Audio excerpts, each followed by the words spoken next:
But what did I do wrong in 17 so many times? Well, Cryptoslo, cryptocurrency news and investing.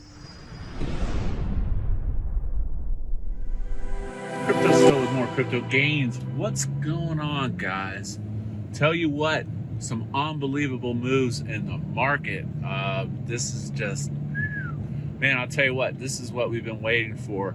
And I'm hoping that it's just the beginning. So what I want to talk about today is really important. What is the OG wisdom that I'm bringing to you to help you try to maximize your gains in this bull run? And it really is about greed and about coming up. So there's really a difference. You know, my philosophy after the crash of 2017 was accumulation of sats and just steady accumulation using passive platforms to try to position myself, use those divs, build those sats, with a lot less focus on trading. You know, basically I'm not counting on big trades to make it, to come up. So my version of coming up is a little longer. But what did I do wrong in 17 so many times? Well, number one, I was trading.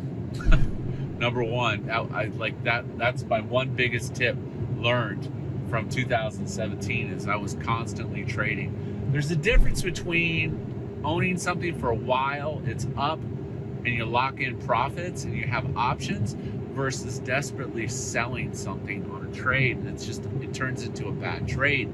That's number one. Number two, not mitigating risk.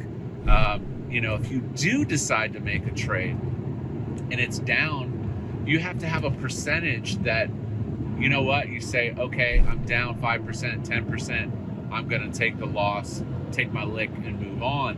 So many people are afraid to sell and take a loss on a trade, but the reality is if you mitigated your risk, you wouldn't have those 40, 50% trade losses. Now, if you get hammer candle down 40%, that's when you have to make the decision, you know, am I gonna just take the lick and move on, or am I gonna hold this long term in hopes that it comes back? So that's number two. Number three, putting 100% of your portfolio in a single coin. Oh my gosh, I can't tell you how many times I did this. I did this with Digibyte. I did this with Verge. I did it with Tron. I basically, you know, during all the frenzy, I was putting 100% of my portfolio in a single coin, and I had no diversification. I had no different like time cycles where one thing moons to make up for another. You know, that is like, yeah, 100% in a coin will get you wrecked.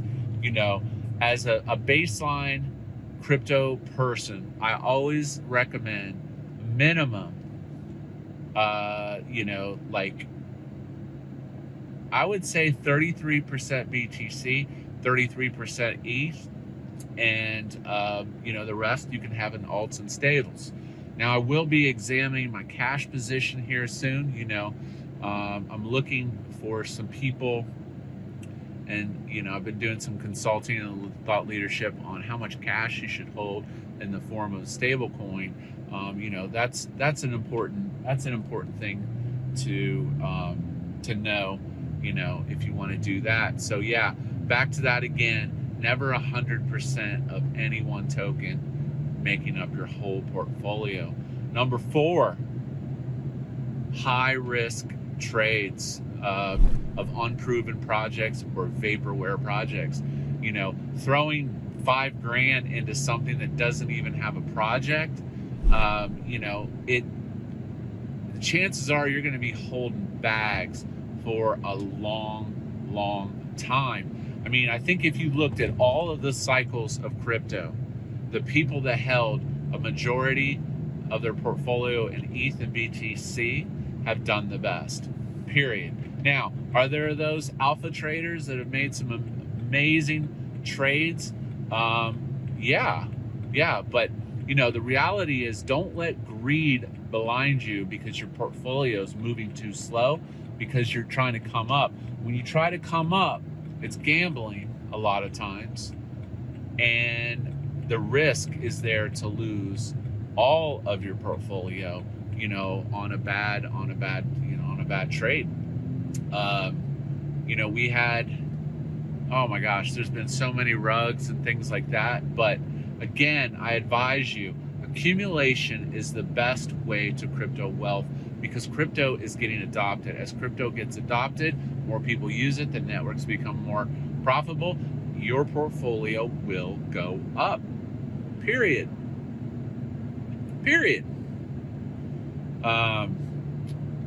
So yeah, and number 5, the importance of passive incomes on decentralized finance.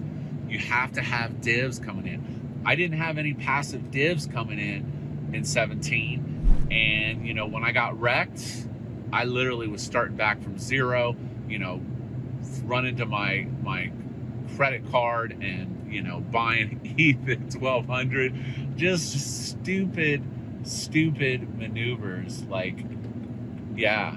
So those are my tips that I learned from 17. If I had to choose one tip, that is the path to crypto wealth is through slow accumulation of primary assets, top 10 coins, over a period of time with maturity, and supplemented with some passive income streams, like bankroll, Hex, whatever platform you're on, just anything that brings in new generated income, so you can continue to accumulate those sats. Hope you liked today's video. Enjoy those gains, and as always, this is Cryptoslo. If you're not talking gains, then we're not talking.